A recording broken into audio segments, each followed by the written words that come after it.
네, 반갑습니다. 마르스 김동석의 리얼 주식입니다. 오늘 마르스 김동석의 리얼 주식은 바로 100년 만에 한 번 오는 매수 기회, 반도체 세계 1위 2기업 순식간에 급등할 겁니다. 100년 만에 한 번 오는 매수 기회고요. 반도체 기업 중에서 현재 세계 1위를 달리고 있는 기업 어떤 기업인지 알려드리니까 영상 끝까지 꼭 시청하시길 바라겠습니다. 그 이전에 저희 마르스 김동석의 리얼 주식 유튜브가 여러분들의 사랑으로 구독자 10만 명을 앞두고 있습니다. 너무 감사한 마음에 최근에 10만 명 구독자 기원 자료집을 만들었고요. 이슈가 되는 HBM, AI 반도체, XR 시장 전망부터 관련주까지 무료로 정리해 놓은 자료집이니까 나는 받고 싶다 하시면 영상 끝까지 꼭 시청하시고 무료로 받아가셔라 말씀드리겠습니다. 그럼 우리 아까 바라는 게 뭐냐? 바라는 건 없고요. 우리 유튜브 구독 그리고 영상 좋아요 그 다음에 댓글까지만 남겨주시면 너무나도 감사하겠다 말씀드리고 오늘 영상 바로 시작하겠습니다. 그래서 오늘의 주제입니다. 보시면은 100년 만에 한 번 오는 매수 기회, 반도체 세계 1위 2기업 순식간에 급등할 겁니다. 일단 최근에 엔비디아 실적 발표가 이어졌습니다. 사람들이 기대하고 또 걱정하고 엔비디아 실적에 대한 전망치도 많이 내놨는데 결론적으로는 정말 잘 됐죠. 그래서 엔비디아 실적입니다. AI 칩 선두주자. 사실 선두주자라고 하지만 저희 전 세계에 거의 독점하고 있는 기업입니다. 그래서 AI의 뿌리라고 볼 수 있는 기업이고 엔비디아가 시장 예상치를 웃도는 분기 실적과 10대 1의 주식 분할 발표로 시간의 거래에서 주가가 1,000달러를 돌파했습니다. 사실 많은 분들이 실적은 좋게 나올 거라고 전망을 했고 올해 서프라이즈가 한 9% 나왔기 때문에 막 엄청나게 예상을 미친 듯이 뛰어넘는 수준은 아니었습니다. 그래서 시간의 급등은 아마 저는 이 10대 1 주식 분할에 대한 부분은 다들 이 액면 분할은 생각을 안 하고 있었습니다. 가능성이 정말 낮았으니까.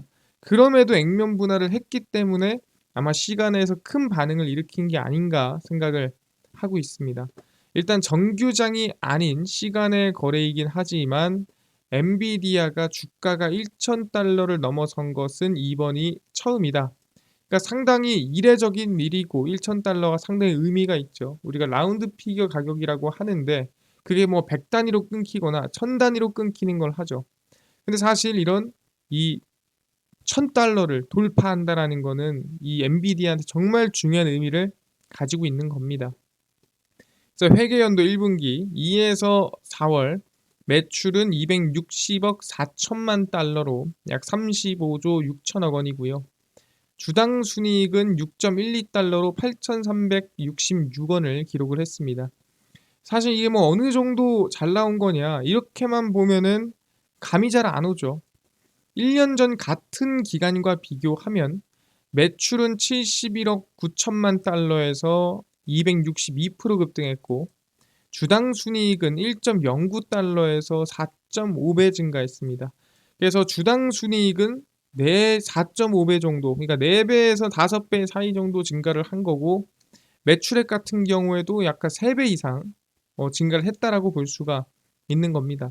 그 정도로 지금 작년 대비해서 실적이 정말 잘 나오고 있다라고 볼 수가 있는 상황인데 여기서 중요한 건 뭐냐라고 물어본다 한다면 2분기 매출, 가이던스라고 하죠. 그럼 앞으로도 매출이 더 잘 나오겠네라는 부분에 대해서 맞다, 틀리다, 아니면 더 잘 나올 거다. 뭐 이런 부분인데 2분기 5에서 7월 매출을 280억 달러로 예상을 했고 이는 LSEG가 집계한 월가 전망치 266억 1천 달러를 웃도는 수치입니다.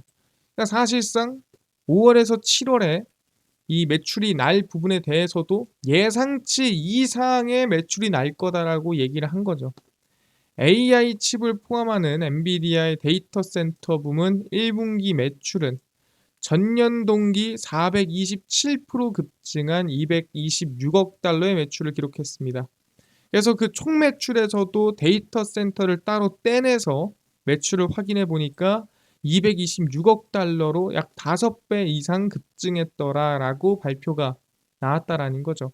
사실 뭐 지금 이번에 실적 발표에서 뭐 하나 빠지는 게 없었다. 아, 이건 좋았는데 이건 좀, 또는 이거는 괜찮은데 이건 별로가 없었고, 다 예상치 이상, 다 정말 긍정적이고 기대를 넘어서는 모습만 보여줬다라는 거죠. 근데 아시겠지만 다들 그 정도는 예상을 했습니다. 하도 GPU를 독점하고 매출 잘 나고 AI를 하도 만들어 대니까 당연히 잘 났겠지라고 했는데, 황 CEO가 하기를 차세대 AI GPU가 더 많은 성장을 이끌 것이라며 우리는 다음 성장의 물결을 맞이할 준비가 돼 있다 다신 했고, 얘기한 게 엔비디아는 주식을 10대 1로 분할한다고 밝혔습니다. 그러니까 뭐 한 천재 1000달러 정도 되니까 100달러로 분할을 하겠다라는 거죠. 주식 분할은 내달, 그러니까 6월 7일부터 적용이 됩니다. 그래서 사실 이거는 예상을 못한 부분이었습니다. 그러니까 분할할 수도 있어요가 정말 작은 확률로 있었는데, 아, 설마 하겠어? 근데 주식 분할을 이번에 진짜 한다라고 발표를 한 거죠. 그래서 개인적으로 사람들이 너무 엔비디아 주가에 대한 전망치를 좀 걱정을 하다 보니까 이 젠슨 왕도 그 부분이 좀 짜증 났거나 아니면 자존심이 상했을 수도 있다. 그래서 아마 굳이 이번에 발표 안 해도 되는 주식 분할을 발표한 게 아닌가라는 생각도 있습니다. 그러니까 조만간 하려 그랬는데 이왕 하는 김에 그냥 같이 발표한 게 아닌가 얘기가 되는 거죠. 근데 10대 1로 분할하면 좋은 게 뭐겠습니까? 당연히 가격이 싸지니까 이 개인 투자자라든가 투자자들의 접근이 조금 더 쉬워지겠고요. 왜 한 주에 100만 원씩 130만 원씩 주고 사야 되는데 10분의 1로 내려가면은 13만 원만 주면 사면 되죠. 추가적으로 원래 1000달러 하던 게 100달러 하니까 좀 싸 보이죠. 그러다 보니까 10분의 1로 액면 분할하는 거를 긍정적인 흐름으로 받아들이고 있습니다. 알겠습니다. 근데 중요한 게 뭐냐면은 아까 뭐라 했죠? 앞으로의 엔비디아 기대감, 실적인데 이 차세대 AI GPU라고 얘기하죠. 그게 뭐겠습니까? 바로 엔비디아의 블랙웰입니다. 기존 주력 AI 가속기인 H100 판매가 고공행진하는 가운데 지금 대부분 차세대 AI GPU는 H100으로 들어가 있습니다.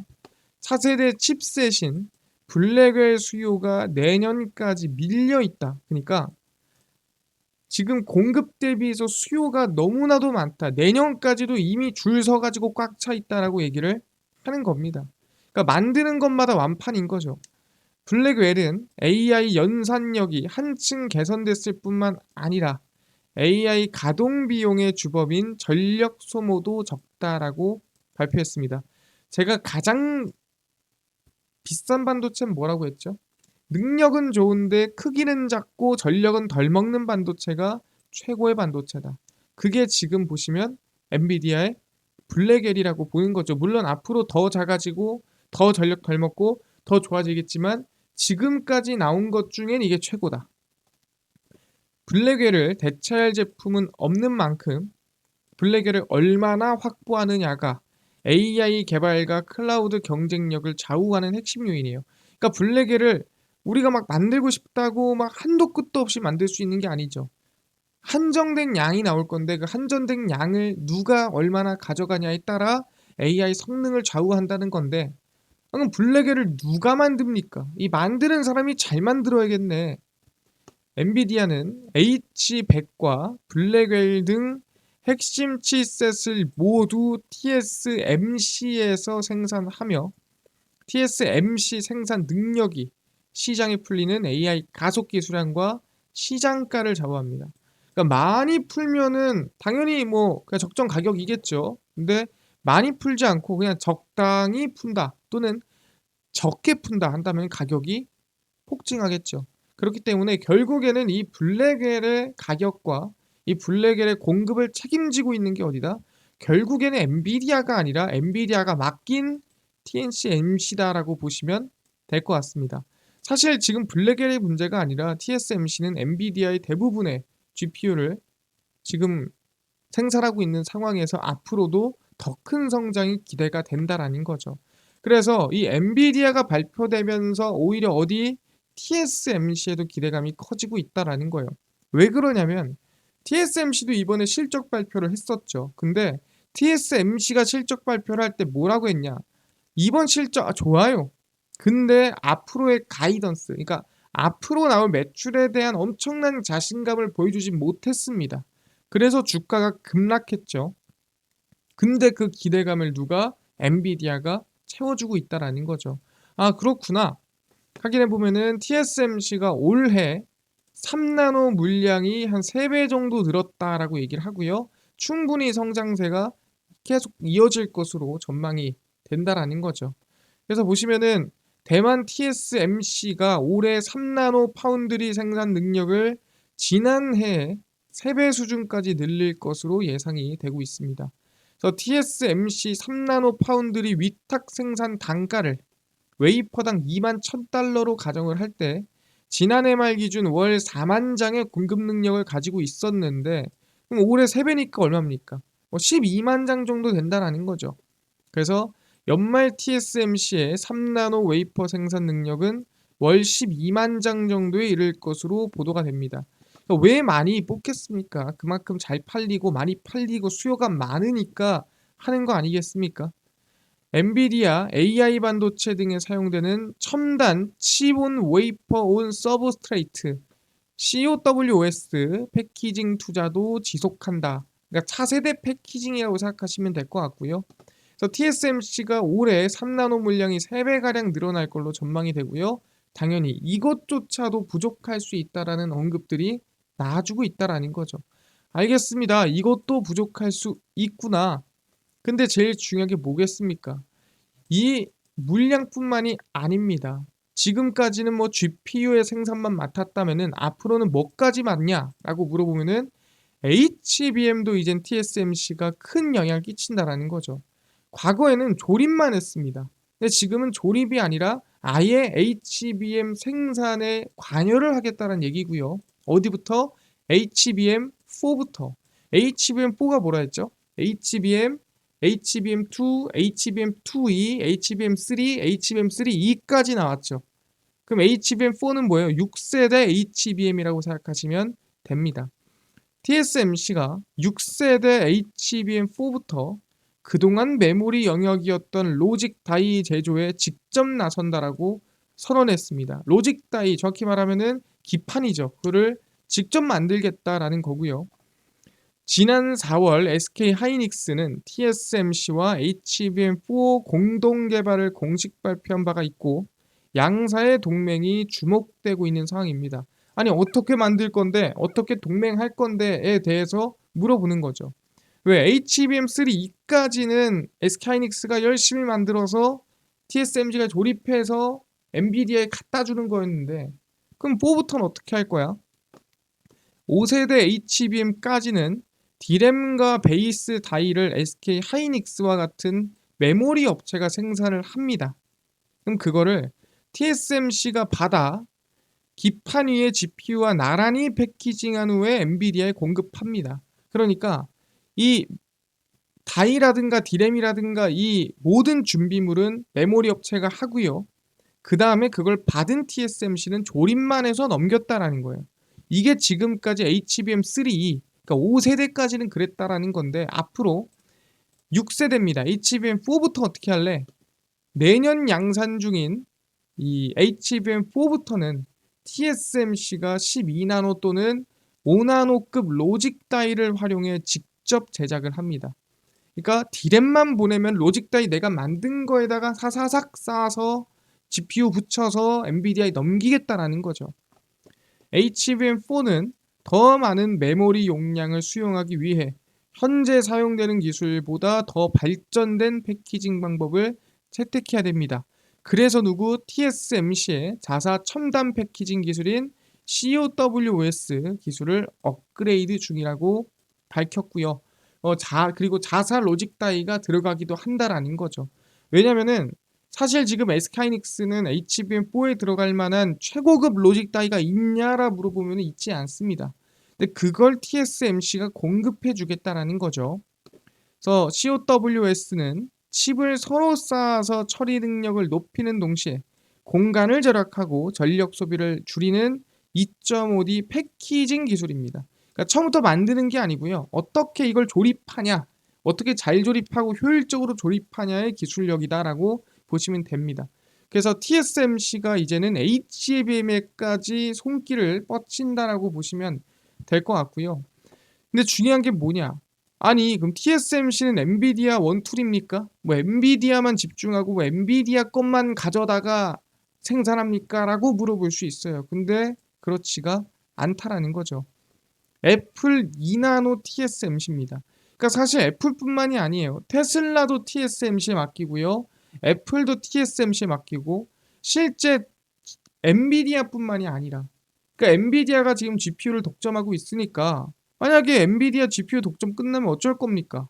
라고 물어봤을 때 TSMC 전망치가 꺾일 수도 있겠죠. 근데 그 흐름이 나올 수 있는 이유는 자체 AI 칩이 상용화됐을 때거든요. 애플이나 마이크로소프트, 뭐 구글, 아니면 테슬라 자체 AI 칩을 개발했을 때인데 뭐 삼성 당연히 자체 파운드리 쓰겠지만 애플이나 아니면 뭐 메타도 마찬가지고요. 다 어디 거 쓸래?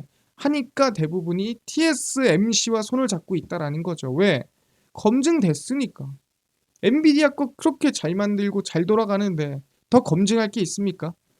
제프 윌리엄스 애플 최고 운영 책임자가 세계 최대 파운드리 업체 대만 TSMC의 CEO와 극비리에 만났다라는 보도가 나오고 있습니다. TSMC가 개발 중인 2나노 프로세스의 초기 생산 능력을 확보하기 위한 목적인 것으로 풀이됐습니다. 뭐라고요? 초기에 나오는 거 내가 좀 씁시다. 초기에 2나노 쓸 수 있는 거 내가 좀 이 정도 쓰겠습니다라고 협상하기 위해서 만났다라는 거죠. TSMC의 2나노 프로세스는 애플의 데이터 센터에서 사용될 자체 AI 칩에 채택될 가능성이 점쳐지고 있습니다. 그래서 애플은 이미 TSMC의 3나노 프로세스를 아이패드 프로에 탑재한 N4에 채택한 바가 있습니다. 그러니까 써보니까 좋았던 거죠. 추가적으로 자체 AI 칩이 상용화될수록 사실 어딘가에다 맡겨서 만들어야 되는데 그 맡길 데가 몇 군데 없죠. 그 중에 가장 큰 곳이 TSMC라고 보시면 될 것 같습니다. 그래서 우리가 관심을 가져야 되는 게 뭐냐라고 물어본다 한다면 당연히 TSMC 성장에 따른 수혜 기업에 관심을 둬야 된다라고 얘기를 하는 거죠. 왜? 세계 1위 기업이니까. 알겠습니다. 그럼 우리는 어디에 관심을 가져야 될까요? 라고 물어보면은 바로 에이징랜드란 기업이고요. TSMC와 직접적인 연관이 있는 기업입니다. 에이직랜드는 주문형 반도체, 이걸 우리는 ASIC, 에이직의 에이직입니다. 설계하는 팹리스 업체와 생산을 담당하는 파운드리 업체를 연결해주는 디자인 솔루션 회사입니다. 그러니까 사실 설계는 정말 멋있게 할 수 있습니다. 아, 건물 우리 이렇게 지어주세요 했는데 사실 이거를 건물을 지어주는 건설업자한테 가져가면은 깎고 해서 뭐 이렇게 돼요.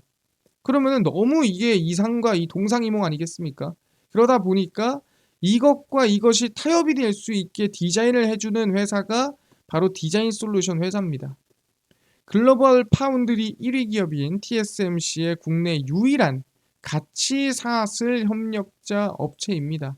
그래서 사실 이 기업들의 입맛에 맞게 디자인을 해주는 역할을 하고요. 2020년 28나노 공정을 기반으로 한 AI 반도체 프로젝트를 처음 수주하고 2022년 12나노, 2023년 작년이죠. 7나노급으로 역량을 확대하고 있고요.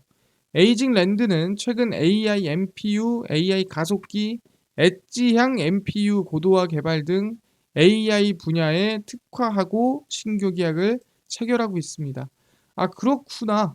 그 우리는 에이징랜드에 관심을 좀 가져야 되는데 최근에 조금 많이 밀렸습니다. 반도체가 좀 뛸 때 올랐다가 최근에 주가가 좀 밀려 있는 상태인데 사실 아시겠지만 지금 구간이 완전히 저점이라고 볼 수는 없어요. 근데 우리가 하반기가 정말 중요합니다. 뭐가 중요하냐면은 하반기에 우리가 AI 전용 칩들이 출시가 많이 됩니다. 삼성전자도 마찬가지고요. 그러다 보면은 ASIC가 부각될 수밖에 없고요. 그러다 보면은 충분히 에이징랜드 우리는 관심을 가져야 되고 TSMC 수에 동시에 받는다 보시면 될 것 같습니다. 그래서 지금 당장이라기보다는 천천히 여유를 두고 분할로 관심을 가지시면 좋을 것 같다 말씀드리겠습니다. 알겠습니다. 천천히 분할로 관심 두겠는데요. 아까 전에 10만 명 구독자 이벤트로 HBM, 그 다음에 AI 반도체, 그 다음에 XR 시장 전망부터 관련주까지 총정리한 자료집을 100% 무료로 나눠준다고 했는데 이거는 어디서 받을 수 있나요? 또는 당일 급등이 예상되는 단타 종목을 매일 무료로 좀 나눠주시고 장 시작 전에 급등이 예상되는 뉴스 시황을 무료로 좀 정리해 주시고 테마주라든가 매매법 강의를 무료로 나눠주세요 하시는 분들이 있어서 김동석 대표가 100% 무료로 나눠드리고 있습니다. 바로 김동석의 리얼 주식 연구소라는 100% 무료 어플이고요. 이 어플은 내가 아이폰을 씁니다. 앱스토어에서 무료로 설치 가능하고요. 갤럭시를 씁니다. 구글 플레이 스토어에서 무료로 설치가 가능합니다. 그래서 무료로 설치를 하고 나면은 전화번호 적어야 되나요? 전혀 적을 필요가 없고요. 아무것도 안 적으셔도 됩니다. 그래서 앱스토어, 구글 플레이 스토어에 접속한 다음에 김동석의 리얼 주식 연구소라 검색을 하시면 이렇게 김동석의 리얼 주식 연구소 어플이 뜨게 됩니다. 100% 무료로 설치 가능하니까요. 무료로 꼭꼭꼭 설치하셔라 말씀드립니다. 그래서 무료로 설치하고 나면은 아까 전에 말씀드린 대로 전화번호 적을 필요가 전혀 없고요. 그냥 무료입니다.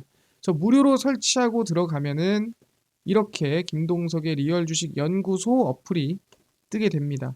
당일 리얼 추천주가 당일 급등 예상 종목을 무료로 알려드리고요. 급비 분석이 장 시작 전 시황, 급비 자료가 테마주라든가 매매법 무료로 나눠드리고 있고요. 아까 전에 HBM, 그 다음에 AI 반도체, XR 시장 전망부터 관련주 자료집 무료로 나눠준다고 했는데 어디서 무료로 받을 수 있나요? 리얼 추천주 누르시고요. 들어가시면 저희가 10만 명 구독자 기원하면서 자료를 무료로 올려놨습니다. 누르고 들어가시면은 저희가 맨 밑에 HBM, AI 반도체, XR 자료집, 그 다음에 온디바이스 AI 로봇, AI 반도체, 월가들의 투자법 총정리 자료집 모두 100% 무료로 나눠드리고 있으니까 믿져야 본전이죠. 모두 받아가시고요. 뿐만 아니라 저희 리얼 추천주에서는 24일, 23일, 20일, 21일, 20일, 17일 추천주 무료로 나눠드리고 있고요. 급비 분석은 장 시작 전 시황입니다. 해외 증시부터 국내 이슈까지 무료로 정리해드리니까 다른 이슈 볼 필요가 전혀 없고요. 장 전에 무료입니다. 급비 자료는 당일 있었던 이슈 관련주를 무료로 정리해드립니다. 그래서 김동석의 리얼 주식 연구소고요. 제가 평생 100% 무료로 운영할 어플이니까 종목 시황 테마주 강의 꼭 얻어 가시고요. 뿐만 아니라 저희 마르스 김동석의 리얼 주식 유튜브 여러분들의 사랑으로 커갑니다. 구독자 10만 명 정말 얼마 안 남았거든요. 여러분들의 사랑으로 크니까 유튜브 구독, 영상 좋아요, 그 다음에 댓글까지 남겨주시면 너무나도 감사하겠다 말씀드리면서 오늘 영상 여기서 마치고 다음번에 더 좋은 영상으로 찾아뵙도록 하겠습니다. 감사합니다.